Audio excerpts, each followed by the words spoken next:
భారతదేశ EV market ఒక తీవ్ర సంక్షోభానికి లోనయ్యే అవకాశం ఉంది.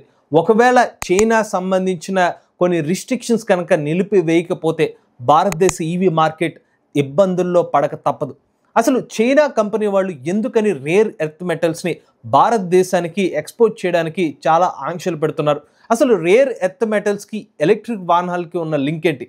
ఒకవేళ చైనా గనక రేర్ ఎర్త్ మెటల్స్ని భారతదేశానికి ఎక్స్పోర్ట్ చేయకుండా నిలిపివేస్తే భారతదేశ ఈవీ మార్కెట్ కుప్పకూలే ప్రమాదం ఉందా? రేర్ ఎర్త్ మెటల్స్ అవసరం లేని మోటార్స్ ని భారతదేశ ఈవీ కంపెనీస్ తయారు చేసే అవకాశం ఎంత మేరకు ఉంది? ప్రస్తుతం భారత్ ఈవీ మార్కెట్ ఎదుర్కొంటున్న అతిపెద్ద సవాల్ the rare earth metal challenge. మరి ఈ ఛాలెంజ్ ను భారతదేశం గెలుస్తుందా లేదా? పూర్తి సమాచారాన్ని ఈరోజు మన ఈవీ కుర్రాడి ఛానల్ తెలుసుకుందాం. నమస్తే, నేను మీ కృష్ణ చైతన్య మండేలో మీ ఈవీ కుర్రాడు. అన్నిటికన్నా ముఖ్యమైన విషయం మనం తెలుసుకోవాల్సింది అంటే అసలు ఈ రేర్ ఎర్త్ మెటల్స్ అంటే ఏంటి, వీటికి ఎలక్ట్రిక్ వాహనాలకు ఉన్న లింక్ ఏంటి? రేర్ ఎర్త్ మెటల్స్ అంటే ఉదాహరణకి మనకి ప్రజెంట్ ఈవీ మార్కెట్లో ఎలక్ట్రిక్ స్కూటర్స్లో కానీ ఎలక్ట్రిక్ కార్స్లో కానీ ఎక్కువగా వినిపిస్తున్న మోటార్ ఏంటి? PMSM motor. ఈ మోటార్ని డెవలప్ చేయాలంటే ఖచ్చితంగా మనకి నియోడైనియం అనే ఒక మ్యాగ్నెట్ అనేది అవసరం అవుతుంది అనమాట.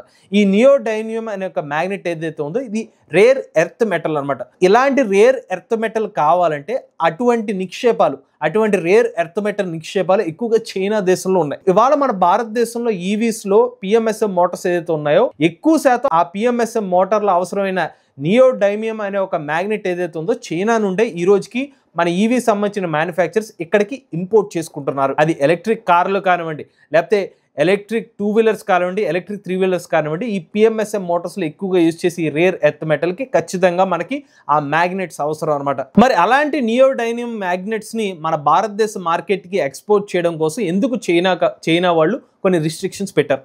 ఈ మధ్యకాలంలో మనకి భారతదేశానికి పాకిస్తాన్ దేశానికి మధ్య ఒక యుద్ధ వాతావరణం అయితే నెలకొనడం జరిగింది, యుద్ధం కూడా జరిగింది.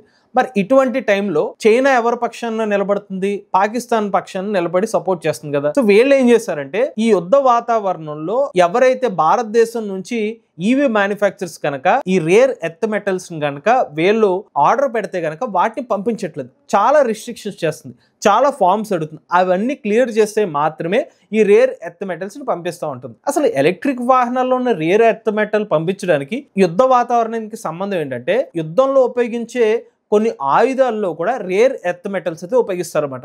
సో ఆ రేర్ ఎర్త్ మెటల్స్ని ఒకవేళ భారతదేశం ఈవీస్ కని చెప్పి ఈ యుద్ధాల్లో ఉపయోగించే ఆయుధాల్లో ఉపయోగించేస్తుందేమో అనే పాయింట్ ఆఫ్ వ్యూలో చైనా దేశం వాళ్ళు వాళ్ళ కస్టమ్ డిపార్ట్మెంట్ వాళ్ళు ఏం చేస్తున్నారంటే బాగా స్ట్రిక్ట్ చేసేసారన్నమాట. ఇటువంటి రేర్ ఎర్త్ మెటల్ సంబంధించిన కాంపోనెంట్స్ని పంపించాలంటే ఇవన్నీ డిఫరెంట్ స్టేజెస్లో ఈ పర్టికులర్ సర్టిఫికేషన్స్ ఉంటే మాత్రమే మీకు రేర్ ఎర్త్ మెటల్స్ ఇస్తాం అనే ఒక షరతు పెట్టారు. ఇది కాకుండా ఇంకొక రూల్ ఏం పెట్టారంటే మీకు గనక రేర్ ఎర్త్ మెటల్స్ ఈ నియోడైనమియం యొక్క మ్యాగ్నెట్ కావాలన్నా లేకపోతే ఇంకొన్ని మ్యాగ్నెట్స్ కూడా వస్తాయి ఇదే ఫార్మాట్ లోకి, అవి కావాలనుకుంటే మాత్రం ఖచ్చితంగా మీరు మ్యాగ్నెటే కాదు ఓవరాల్ గా మోటార్ కొనుక్కోవాలని చెప్తున్నారు.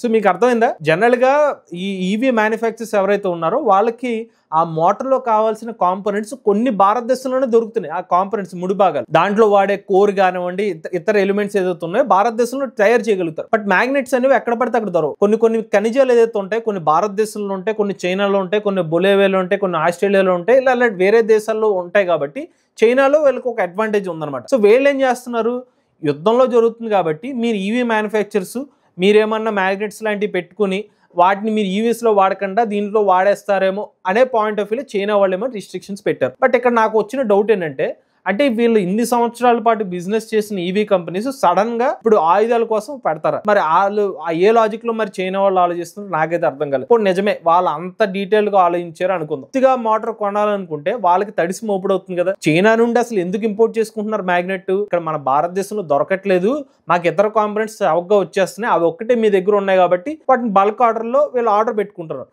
అవి కాదు, మీరు ఇప్పుడు సింగిల్ మ్యాగ్నెట్స్ కింద తీసుకుంటే మీరు యుద్ధం సంబంధించిన ఆయుధాలు ఉపయోగించేస్తారు కాబట్టి మోటారే తీసుకోవాలనుకుంటే కేవలం చైనాయే కనిపిస్తుందా? మరి వేరే దేశాలతో ఆప్షన్ కూడా ఉండాలి కదా. ఒక 80 to 90% ఈ రేర్ ఎర్త్ మెటల్స్ ఏదైతే ఉన్నాయో వాళ్ళు ఆరి తేరిపోయారు అనమాట చైనా వాళ్ళు.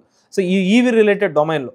సో మాస్ ప్రొడక్షన్ కానివ్వండి, సప్లై చైన్ అంతా కూడా చైనా వాళ్ళే కంట్రోల్ చేస్తున్నారు. అందువల్ల భారతదేశ ఓఈఎంస్ కి వేరే ఒక ఆప్షన్ లేక రీసెంట్ గా సెంట్రల్ గవర్నమెంట్ దృష్టికి కూడా తీసుకొచ్చారు ఈవీ మ్యానుఫ్యాక్చరింగ్ కంపెనీస్ అన్ని కూడా. మీరు ఏదో విధంగా దీనికి సంబంధించిన రిస్ట్రిక్షన్స్ ఎత్తివేస్తే గనక ఈవీ సంబంధించిన సప్లై చైన్ ఎఫెక్ట్ అవ్వకుండా ఉంటుందని చెప్పి మన భారతదేశం సంబంధించిన కంపెనీస్ అన్ని కూడా సెంట్రల్ గవర్నమెంట్ అప్రోచ్ అవ్వడం జరిగింది. ఒకవేళ భారతదేశ ఓఈఎంస్ కనుక చైనా వాళ్ళు చెప్పినట్టుగానే వాళ్ళు మోటార్ తోనే ఆ మ్యాగ్నెట్ తీసుకుంటే గనక ఎగ్జిస్టింగ్ గా ఉన్న ఎలక్ట్రిక్ వాహనాలు, ఉదాహరణకి ఎలక్ట్రిక్ కార్లు కానివ్వండి, ఎలక్ట్రిక్ 3 వీలర్స్ కానివ్వండి, ఎలక్ట్రిక్ స్కూటర్స్ కానివ్వండి, వాళ్ళ వెహికల్ లోనే డిజైన్ చేంజెస్ చేసుకోవాల్సిన అవసరం అనమాట.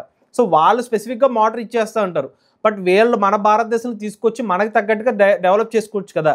బట్ వాళ్ళు ఏమంటారు, నేను డైరెక్ట్గా మోటార్ ఇస్తా అన్నప్పుడు మనకు ఒక కాంప్లెక్సిటీ ఎదురవుతుంది. అలానే కేవలం ఈవీ సెగ్మెంట్ అనే కాదనమాట, పవర్ స్టీరింగ్స్ లో కానివ్వండి, కొన్ని ఇతర కాంపోనెంట్స్ లో కూడా ఈ నియోడైనమో అనే మ్యాగ్నెట్ ని కానివ్వండి, రేర్ ఎర్త్ మెటల్స్ అయితే యూజ్ చేస్తూ ఉంటారు. అయితే మీలో చాలా మందికి ఒక విషయాన్ని క్లారిఫై అవ్వాల్సింది ఏంటంటే, ఎలక్ట్రిక్ వాహనాల్లో మేజర్ కాంపోనెంట్ బ్యాటరీ ప్యాక్ అనే అనుకుంటాం. కానీ బ్యాటరీ ప్యాక్ ఎంత ఉన్నా మన వెహికల్ మూవ్ అవ్వాలంటే మన మోటరే కదా. టైర్ సంబంధించిన రొటేషన్ చేయాలంటే ముందు మోటార్కి పవర్ ఉండాలి. ఆ మోటార్కి పవర్ ఇచ్చేది బ్యాటరీ.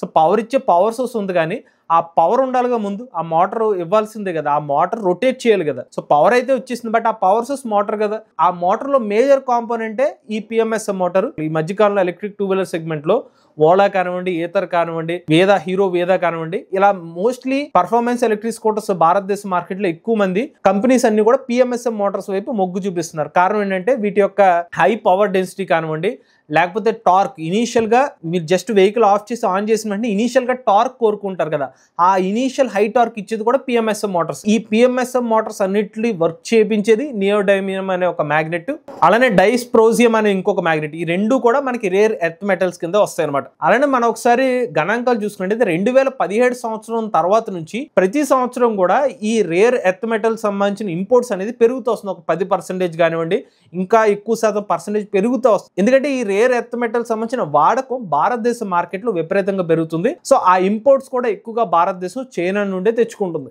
అలానే ఈవీ కంపెనీస్ ఈ పిఎంఎస్ఎం మోటార్ మీద ఎందుకు ఆసక్తి చూపిస్తున్నాయంటే, ఇవి కాంపాక్ట్ సైజులో ఉంటాయి అనమాట. మనకి హై ఎఫిషియన్సీని కూడా ఆఫర్ చేస్తున్నాయి. కాబట్టి ఎక్కువ మంది కంపెనీస్ ఏం చేస్తున్నారంటే, వాటి కొంచెం కాస్ట్ ఎక్కువైనా కూడా పర్ఫార్మెన్స్ ఆఫర్ చేసే వెహికల్స్ ఇతర కాంపిటేటర్ వెహికల్స్తో పోల్చుకున్నట్లయితే మేము ముందుండాలనే ఉద్దేశంతో పిఎంఎస్ఎం మోటార్స్ వైపు మొగ్గు చూపిస్తూ వాటికి సంబంధించిన ఇంపోర్ట్స్ చేసుకుంటూ వస్తున్నారనమాట. ముఖ్యంగా లాస్ట్ 3 to 4 years లో విపరీతంగా ఈ పిఎంఎస్ఎం మోటార్ సంబంధించిన వాడకం అనేది ఈవీస్ లో పెరిగిపోతూ వస్తుంది. ఓవరాల్ గా 100% మోటార్ మార్కెట్ అనుకుంటే అందులో 30% ఏదైతే ఉందో అది రేర్ ఎర్త్ మెటల్స్ ని ఖచ్చితంగా ఆ మోటార్స్ లో అయితే యూజ్ చేయాల్సిన పరిస్థితి అయితే ఇప్పుడు ఏర్పడిపోయింది అనమాట. అయితే మనందరికీ ఉన్న ఒక డౌట్ ఏంటంటే, ఇప్పుడు భారతదేశానికి వేరే ఆప్షన్స్ ఏం లేవు. ఇప్పుడు చైనా వాళ్ళు కనుక రేర్ ఎర్త్ మెటల్ సప్లై చేయకపోతే ఈవీ ఇండస్ట్రీ అంతా కూడా కూలిపోతుందంటే అలా ఏం జరుగుతుంది. సో దీనికి మనకు కొన్ని ఆల్టర్నేటివ్స్ కూడా ఉన్నాయన్నమాట. ఇప్పటికే భారతదేశంలో కొన్ని startup companies rare earth metals లేని మోటార్స్ ని తయారు చేయడానికి ముందుకు వస్తున్నాయి. అంటే ఇంచుమించుగా పిఎంఎస్ఎం మోటార్స్ ఆఫర్ చేసే ఎఫిషియన్సీకి రీచ్ అయ్యే స్టేజెస్ లో ఆల్టర్నేటివ్ గా, అంటే రేర్ ఎర్త్ మెటల్స్ అవసరం లేని మోటార్స్ ని డెవలప్ చేయడానికి కొన్ని కంపెనీస్ ముందుకు వచ్చాయి. స్టెర్లింగ్ గ్లేక్ ఈ మొబిలిటీ లిమిటెడ్ కంపెనీ వాళ్ళు యూకేకి సంబంధించిన ఏఈఎం అని ఇంకో కంపెనీ వాళ్ళతో టైఅప్ అయ్యి ఇక్కడ భారతదేశంలో పిఎంఎస్ఎం మోటార్స్ కి ఆల్టర్నేటివ్ గా ట్రాక్షన్ కంట్రోల్ మోటార్స్ అయితే డెవలప్ చేయాలనే ఉద్దేశంతో ఒక ప్లాన్ లోకి వచ్చారు. సో వీళ్ళు ఆల్రెడీ ఒక అసెస్మెంట్కి వచ్చారనమాట. ఈ పిఎంఎస్ఎం మోటార్ సంబంధించిన ఏదైనా కొరత ఏర్పడితే కనుక దానికి ఒక ఆల్టర్నేటివ్ కింద మేము ఉండాలనే ఉద్దేశంతో వీళ్ళు ఒక ప్లాన్ కూడా వచ్చింది. ఎందుకంటే భారతదేశం యొక్క విపరీతమైన డిపెండెన్సీ చైనా మీద పెరిగిపోతుంది కాబట్టి అది తగ్గించుకోవాలంటే మనకు కొన్ని alternative sources, alternative motor technologies కూడా ఉండాలి. ఎకనామిక్ టైమ్స్ రిపోర్ట్ ప్రకారం ఒకవేళ ఈ కంపెనీ వాళ్ళే కనుక భారతదేశంలో ట్రాక్షన్ కంట్రోల్ మోటార్స్ ని ఈవీ వెహికల్స్ కి ఆఫర్ చేయగలిగితే కనుక 2030 సంవత్సరానికి భారతదేశ మార్కెట్ ఎక్కడ చైనా నుండి ఏదైతే మనకి పిఎంఎస్ఎం మోటార్స్ కోసం డబ్బులు అయితే ఖర్చు పెడుతుందో సుమారుగా 15,000 కోట్ల రూపాయలు ఇంపోర్ట్స్ మీద అయితే డబ్బులు ఖర్చు పెడుతున్నారో వాటిని సేవ్ చేసుకోవచ్చు అనమాట. నెక్స్ట్ మన భారతదేశానికి చెందిన గ్రీవ్స్ కాటన్ కంపెనీ వాళ్ళు కూడా సింకర్నస్ రిలక్టెన్స్ మోటార్స్ ని డెవలప్ చేయడానికి ముందుకు వస్తున్నారు అనమాట. వీళ్ళు ముఖ్యంగా తమ ఎలక్ట్రిక్ 3-వీలర్ సెగ్మెంట్ ని దృష్టిలో పెట్టుకుని ఈ rare earth metal free electric Motors ని డెవలప్ చేయాలని ముందుకు వస్తున్నారు. సో ఈ రిలక్టెన్స్ మోటార్స్ కూడా పిఎంఎస్ఎం మోటార్స్కి ఆల్టర్నేటివ్గా పనిచేస్తే దీనికి సంబంధించిన కాంపోనెంట్స్ అన్ని కూడా భారతదేశంలోనే దొరుకుతాయి అనమాట. ఈ కంపెనీ వాళ్ళు ఎప్పటికీ ఔరంగాబాద్లో దీనికి సంబంధించిన మ్యానుఫ్యాక్చరింగ్ యూనిట్ కూడా ప్రారంభించడానికి దానికి సంబంధించిన పనులు కూడా చేస్తున్నట్టుగా ఆర్టికల్స్ కూడా వస్తున్నాయి అనమాట. ఈ రేర్ ఎర్త్ మెటల్ అవసరం లేని మోటార్స్ ని డెవలప్ చేసే ప్రక్రియలో మనకి కొంచెం ఎమిషన్స్ కూడా తగ్గించుకోవచ్చు అనమాట. కొన్ని ముడి పదార్థాల వల్ల కొన్ని పొల్యూషన్ వచ్చే అవకాశం ఉంటుంది. అవి లేని మోటార్స్ ని డెవలప్ చేయడం ద్వారా 30% ఎమిషన్స్ తగ్గించుకోవచ్చు. ఎనర్జీ సేవింగ్ కూడా 50% కూడా పెంచుకోవచ్చు అని చెప్పి గ్రీవ్స్ ఎలక్ట్రిక్ కంపెనీ వాళ్ళు అయితే చెప్తున్నారు. అలానే ఇప్పుడు ఒకసారి మనం పిఎంఎస్ఎం మోటార్ యొక్క పవర్ డెన్సిటీ గురించి మాట్లాడుకుందాం. అలానే రేర్ ఎర్త్ ఫ్రీ మెటల్స్ వాటిని యూజ్ చేస్తే కనుక ఆ మోటార్లో పవర్ డెన్సిటీస్ కానివ్వండి, దాని పర్ఫార్మెన్స్ ఎలా ఉంటుందో ఒకసారి చెక్ చేద్దాం. సో పిఎంఎస్ఎం మోటార్లో సుమారుగా 91 నుంచి 96% పవర్ డెన్సిటీ అయితే ఉంటుందన్నమాట. టార్క్ అయితే excellent torque to weight ratio ఉంటుంది. తక్కువ సైజులో ఈ మోటార్ని అయితే డెవలప్ చేయొచ్చు. కాకపోతే కొంచెం కాస్ట్ ఎక్కువ అయితే ఉంటుంది అనమాట. సప్లై చైన్ అనేది వేరే దేశాల మీద డిపెండ్ అయితే ఉంటుంది. అలానే ఇందులో ఎన్విరాన్మెంట్ కన్సర్న్స్ కూడా వస్తాయి అనమాట. అదే మనకి రేర్ ఎర్త్ మెటల్స్ అవసరం లేని మోటార్స్ కనుక మనం డెవలప్ చేయగలిగితే ఫస్ట్ మనకి కాస్ట్ అనేది తగ్గిపోతుంది. రెండోది వేరే దేశం మీద డిపెండెన్సీ తగ్గించుకోవచ్చు. కాకపోతే పవర్ డెన్సిటీ మాత్రం పిఎంఎస్ఎం మోటార్తో పోల్చినట్లయితే కొంచెం తక్కువ పవర్ డెన్సిటీనే ఈ మోటార్స్ అయితే ఆఫర్ చేయగలుగుతాయి. కాకపోతే మనకి ఎఫిషియన్సీ పాయింట్ ఆఫ్ వ్యూలో మాత్రం ఇవి మరింత ఎఫిషియన్సీ ఆఫర్ చేసే అవకాశం అయితే ఉంటుంది. అలానే సింక్రనస్ రిలక్టెంట్ మోటార్స్ ఏదైతే ఉన్నాయో మన పిఎంఎస్ఎం మోటార్స్తో పోల్చుకున్నట్లయితే కొంచెం హై ఎఫిషియన్సీని అయితే ఆఫర్ చేస్తాయి. కాకపోతే ఇప్పుడు ఈ సింక్రనస్ రిలక్టెన్స్ మోటార్స్ ఏదైతే వాడటానికి ముందుకు వస్తామంటే పిఎంఎస్ఎం మోటార్స్తో పోల్చుకున్నట్లయితే కనుక తక్కువ టార్క్ అనేది ఈ మోటార్స్ ఆఫర్ చేస్తే ఈవెన్ ఇనీషియల్ గా అసలు ఇవి టార్క్ కూడా ఆఫర్ చేయలేవు అనమాట. దానికోసం ఇంకొక కంట్రోల్ సిస్టమ్ ని యూజ్ చేసి ఇనీషియల్ గా టార్క్ ని ఇనీషియల్ గా ఆఫర్ చేయాల్సిన పరిస్థితి అయితే ఉంటుంది. సో దీనివల్ల కొన్ని డిసడ్వాంటేజెస్ కూడా మనకి సింక్రనస్ రిలక్టెన్స్ మోటార్లో అయితే ఉన్నాయి. సో పిఎంఎస్ఎం మోటార్స్ కి అడ్వాంటేజెస్ అయితే మాత్రం క్లియర్ గానే కనిపిస్తున్నాయి కూడా. ఇప్పుడు ఒకవేళ చైనా వాళ్ళు ఈ రిస్ట్రిక్షన్ ని కొనసాగిస్తే అప్పుడు భారతదేశ ఈవీ ఇండస్ట్రీకి ఎదురయ్యే సమస్యలు ఏంటి? మొట్టమొదటి ఏంటంటే ఈవీ సంబంధించిన ఆ మ్యానుఫ్యాక్చరింగ్ సెగ్మెంట్ మీద ఎఫెక్ట్ అయితే పడుతుంది. అంటే ఉదాహరణకి ఒక ఎలక్ట్రిక్ కార్ మ్యానుఫ్యాక్చర్ లేకపోతే ఎలక్ట్రిక్ 3-వీలర్ ఎలక్ట్రిక్ 2-వీలర్ తీసుకుందాం. సో మనందరికీ ఎక్కువగా ఎలక్ట్రిక్ 2-వీలర్ గురించి అవగాహన ఎక్కువ ఉంటుంది కాబట్టి ఓలానో ఏతరో లేకపోతే మనకి వేదా సంబంధించిన ఎలక్ట్రిక్ స్కూటర్ లేకపోతే బజాజ్ సంబంధించిన ఎలక్ట్రిక్ స్కూటర్లో పిఎంఎస్ఎం మోటార్స్ అనేది యూజ్ చేస్తున్నారు. సో వీటికి సంబంధించిన సప్లై చైన్ ఎఫెక్ట్ పడింది అనుకుంటే ఏమవుతుంది?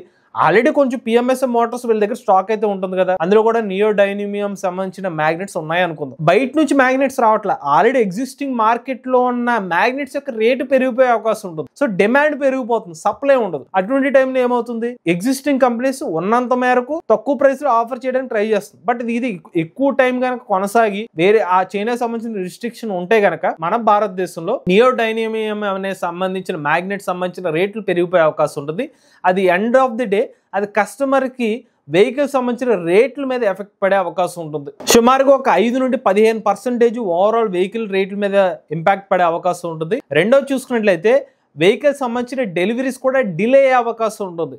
సో మేజర్ కాంపోనెంట్ బ్యాటరీ అయినప్పటికీ కూడా దానికి సపోర్టింగ్ కాంపోనెంట్ ఖచ్చితంగా మోటార్ అవసరం అవుతుంది. కాబట్టి ఆ మోటార్ని తయారు చేయాలంటే దానికి కావాల్సిన మ్యాగ్నెట్స్ లేకపోవడం వల్ల దాని యొక్క డెలివరీ డిలే అయ్యే అవకాశం ఉంటుంది, ప్రొడక్షన్లో డిలే అవుతుంది. కాబట్టి మరి అలాంటప్పుడు ఈవీ ఇండస్ట్రీలో ఎటువంటి మార్పులు రావాలి? ఫస్ట్ వెర్టికల్ ఇంటిగ్రేషన్ రావాలి. అంటే వెర్టికల్ ఇంటిగ్రేషన్ అంటే అర్థం ఏంటంటే ఏ పార్ట్కి ఆ పార్ట్ వేరే దేశం మీద ఆధారపడాల్సిన అవసరం లేకుండా ఇక్కడే ఆ పార్ట్స్ని అయితే డెవలప్ చేసుకోవాలి. కాకపోతే ఇక్కడ సమస్య, ఇక్కడ డెవలప్ చేసుకుందాం అనుకున్న ఆ నిక్షేపాలన్నీ కూడా, ఆ ఖనిజాలన్నీ కూడా వేరే దేశంలో ఉండిపోయినాయి కాబట్టి మనకు అసలు సమస్య.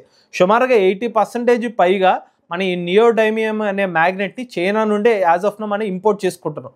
సో వేరే ఆప్షన్ మనకి లభించట్లేదు. రెండోది ఈ పర్సంటేజ్ ప్రతి సంవత్సరం దీనికి సంబంధించిన ఇంపోర్ట్ అనేది పెంచుకుంటూ వెళ్తున్నాం కానీ తగ్గించుకోవట్లేదు. ఎందుకంటే మనకి సప్లై చైన్ పెరిగిపోతూ వస్తుంది. దానికి కూడా మనకి ఆప్షన్ లేని పరిస్థితి అనమాట. సో అప్పుడు మనం చేయాల్సిన విషయం ఏంటంటే మన భారతదేశంలో కూడా ఆల్టర్నేటివ్ సంబంధించిన మోటార్స్ మీద మనం రీసెర్చ్ చేయాల్సిన అవసరం అయితే ఉంటుంది. సో ఇది ఒక ఆపర్చునిటీ కింద చెక్ చేసుకుంటే కనుక EV companies rare earth metals అవసరం లేని మోటార్స్ మీద ఇన్వెస్ట్మెంట్ చేయడం, దాన్ని ఎగ్జిస్టింగ్ ఈవీ వెహికల్స్ మీద టెస్ట్ చేసుకుని ఈ లోపలనే ఈ పర్టికులర్ సంక్షోభం ఏర్పడే అవకాశం ఉందని తెలిస్తే కనుక ఈవీ వెహికల్స్ సంబంధించిన ఓఎంస్ అందరూ కూడా మాట్లాడుకుని ఈ మోటార్స్ ని వాడుకుని మన ఎఫిషియన్సీని పెంచుకుని ఈ కొన్ని సమస్యలు ఉన్నప్పటికీ కూడా దాన్ని ఓవర్కమ్ చేసి ఎలా ముందుకు వెళ్ళాలి అనే ఒక ప్రణాళికను అయితే సిద్ధం చేసుకోవాలి. అయితే ఎన్విరాన్మెంట్ పరంగా చూసుకున్నట్లయితే మాత్రం భారతదేశానికి ఒక అడ్వాంటేజ్ ఏమవుతుందంటే ఇక్కడ మనకి రేర్ ఎర్త్ మెటల్స్ అవసరం లేని మోటార్స్ మనం డెవలప్ చేయగలిగితే కనుక ఎన్విరాన్మెంట్ లో కూడా మన పొల్యూషన్ లాంటివి తగ్గించుకునే అవకాశం ఉంటుంది. సో దాన్ని మైనింగ్ చేసే అవకాశం అయితే ఉండదు అనమాట. సో సహజంగా దొరికే మెటల్స్ ద్వారానే మనం మోటార్స్ ని డెవలప్ చేయగలిగితే కనుక మనం వాటి యొక్క ఇబ్బందిని తొలగించుకునే అవకాశం కూడా ఉంటుంది. సో ఓవరాల్ గా చైనా సంబంధించిన ఈ సంక్షోభం కనుక ఏర్పడితే భారీ స్థాయిలో ఇప్పుడు మనకి యుద్ధ వాతావరణం తగ్గిపోయింది కాబట్టి మోస్ట్లీ రిస్ట్రిక్షన్ తొలగించే అవకాశం కూడా ఉండొచ్చు. బట్ ఇన్ కేస్ దీన్ని పొడిగిస్తే కనుక ఇప్పటికే ఓఈఎంస్ అందరూ కూడా భారతదేశ ప్రభుత్వం దగ్గరికి వెళ్ళి దీని రిస్ట్రిక్షన్ ఎత్తేయండి అన్నట్టుగా ఏదో ఒక ఆల్టర్నేటివ్ చూడండి అని అడుగుతున్నారంటే దానివల్ల ఇంపాక్ట్ ఉంటేనే కదా కంపెనీస్ అన్ని వెళ్ళడం. అటు ఈవీ సెగ్మెంట్ మెజారిటీగా ఉన్నప్పటికీ కూడా మీకు ఇందాక చెప్పినట్టుగా పవర్ సిస్టమ్స్లో ఆ వాటిలోని ఈ నియోడైమియం అనే ఒక మ్యాగ్నెట్ వాడాలి. ఈవెన్ మనకి వైపర్స్ని ఆపరేట్ చేసే దానికి సంబంధించిన మోటార్స్ను కూడా నియోడైమియం యూజ్ చేస్తారు. అంటే దానికి రిలేటెడ్ సంబంధించిన రేర్ ఎర్త్ మెటల్స్ని ఖచ్చితంగా యూజ్ చేస్తున్నారు. సో వీటన్నిటినీ కూడా ఏదో ఒక అప్లికేషన్స్లో ఉన్నాయి కాబట్టి వాటికి సంబంధించిన యూసేజ్ని పబ్లిక్ వాడుతున్నారు కాబట్టే దీని మీద ఓఈఎంస్ రెస్పాన్స్ అవుతుంది. అందులోని ఇప్పుడు మేజర్గా ఈవీ సెగ్మెంట్ భారతదేశ ఈవీ మార్కెట్ ప్రొజెక్షన్ ఎలా ఉందంటే 2030 సంవత్సరానికి వెళ్ళేసరికి సుమారుగా 15,000 కోట్ల రూపాయల పైగా మార్కెట్ అవబోతుంది అనమాట. ఈ 15,000 కోట్ల రూపాయల మార్కెట్ ఈవీ మార్కెట్ అన్నట్లే స్పెసిఫిక్ గా నేను ఆ మోటార్ సంబంధించిన మార్కెట్ 15,000 కోట్ల రూపాయలు ఉంటుంది. సో జస్ట్ ఇమాజిన్ చేసుకోండి, అంత భారీ స్థాయిలో ఈవీ మార్కెట్ ఎదిగే అవకాశం ఉంది కాబట్టి మన భారతదేశానికి ఒక రకంగా నిజంగా ఇది సంక్షోభం వచ్చినా కూడా అందులో ఒక అవకాశాన్ని గుర్తించుకుని మోస్ట్లీ ఓకే ఈ రేర్ ఎర్త్ మెటల్స్ లేని మోటార్స్ మనం డెవలప్ చేసుకోగలిగితే కనుక చైనా కానివ్వండి రేపొద్దున ఇంకో దేశం మీద డిపెండెన్సీ తగ్గించుకుని మన భారతదేశంలో మనకి నచ్చిన మోటార్స్ ని మనమే డెవలప్ చేసుకోవచ్చు. అలానే నియోడైమియం సంబంధించిన మ్యాగ్నెట్ సంబంధించిన కాస్ట్ ని మనం గమనించినట్లయితే కనుక కేజీకి సుమారుగా ఇప్పుడు 8,000 రూపాయలు అనేది ఉందన్నమాట. నియోడైమియం యొక్క మ్యాగ్నెట్ విలువ 1 కేజీ బరువు అనమాట. సో ఇది ఓవరాల్ గా ఒకవేళ రేర్ ఎర్త్ మెటల్స్ సంబంధించిన మోటార్స్ ని గనక భారతదేశానికి సప్లై నిలిచిపోతే గనక భారతదేశం ఎదుర్కోబోయే ఇబ్బందులు ఎలా ఉంటాయి, భారతదేశానికి ఉన్న ఆల్టర్నేటివ్స్ కూడా మనకు చెప్పడం జరిగింది. సో ఏదేమైనప్పటికీ మన పాజిటివ్ సైడ్ చూసుకున్నట్లయితే మన సైడ్ కొన్ని ఆల్టర్నేటివ్స్ అయితే బిల్డ్ చేసుకోవాలి. బట్ అది ఇప్పటికిప్పుడు జరిగే అవకాశం లేదు, దానికి కూడా కొంచెం టైం పడుతుంది. వాళ్ళు డెవలప్ చేసిన ఎగ్జిస్టింగ్గా ఉన్న ఈవీ కంపెనీస్ వాటిని వాడతారనేది ఇంకో క్వశ్చన్. ఇప్పుడు XYZ కంపెనీసే ఉన్నాయి, వాళ్ళు మార్కెట్లో ఒక స్టాండర్డ్స్ మెయింటైన్ చేస్తున్నప్పుడు సడన్గా ఇంకొక మోటార్ని పెడితే బట్ వాళ్ళు అనుకున్న అవుట్పుట్ రాలేదనుకోండి, వాళ్ళు వాడలేరు కదా. సో ఇన్ని ఛాలెంజెస్ కూడా ఉంటాయి, మనం అనుకున్నంత ఈజీగా దాన్ని ఇంప్లిమెంట్ చేసేయడానికి అయితే ఉండదు. బట్ ఓవరాల్గా చూసుకుంటే మాత్రం మనకి ఇలాంటి ఒక ఛాలెంజెస్ ఎదురవుతాయని మనకు క్లారిటీ వచ్చినప్పుడు మోస్ట్లీ కంపెనీస్ కూడా, నేను చెప్పాల్సిన అవసరం లేదు, ఆల్రెడీ ఈవీ ఇండస్ట్రీకి తెలుసు కాబట్టి వాళ్ళ ప్రయత్నాలు వాళ్ళు చేసుకుంటారని మా అభిప్రాయం అనమాట. బట్ ఇండస్ట్రీలో జరుగుతుంది కాబట్టి ఆ ఇన్ఫర్మేషన్ అయితే మీకు షేర్ చేస్తున్నాం. మరి దీని మీద మీ అభిప్రాయాన్ని కూడా కామెంట్ రూపంలో చెప్పండి. ఒకటైతే వాస్తవం అనమాట, ఒకవేళ ఈ రేర్ ఎర్త్ మెటల్ సంబంధించిన ఎక్స్పోర్ట్స్ మన భారతదేశానికి రాకపోతే గనక చైనా నుండి ఈవీ ఇండస్ట్రీ మీద ఎంతో కొంత ఇంపాక్ట్ అనేది పడుతుంది. బట్ అది ఎక్కువ టైం కనుక మరింత డిలే జరిగితే మాత్రం అది ఈవీ వెహికల్స్ యొక్క ప్రైస్ మీద కూడా పడే అవకాశం ఉంటుంది, వెహికల్స్ యొక్క ప్రైస్ పెరిగే అవకాశం కూడా ఉంటుంది అనమాట. మీరు కూడా ఎలక్ట్రిక్ వెహికల్ ఉపయోగించినట్లయితే మీ ఓనర్షిప్ మాతో షేర్ అవుతాను, స్క్రీన్ పై కనిపించే నెంబర్కి వాట్సాప్ చేయండి, డిస్క్రిప్షన్ లో ఫామ్ ఫిల్ చేయండి. వీడియో కానీ మీరు నచ్చినట్లయితే ఈవీ కొరడ ఛానల్ సబ్స్క్రైబ్ చేసుకోండి. లేటెస్ట్ అప్డేట్స్ కోసం EV Korada live channel, automobile MVS Telugu channel, ఏ కనుక తెలుగు ఛానల్ సబ్స్క్రైబ్ చేసుకోండి. చార్జ్ నేచర్ అది ఫ్యూచర్.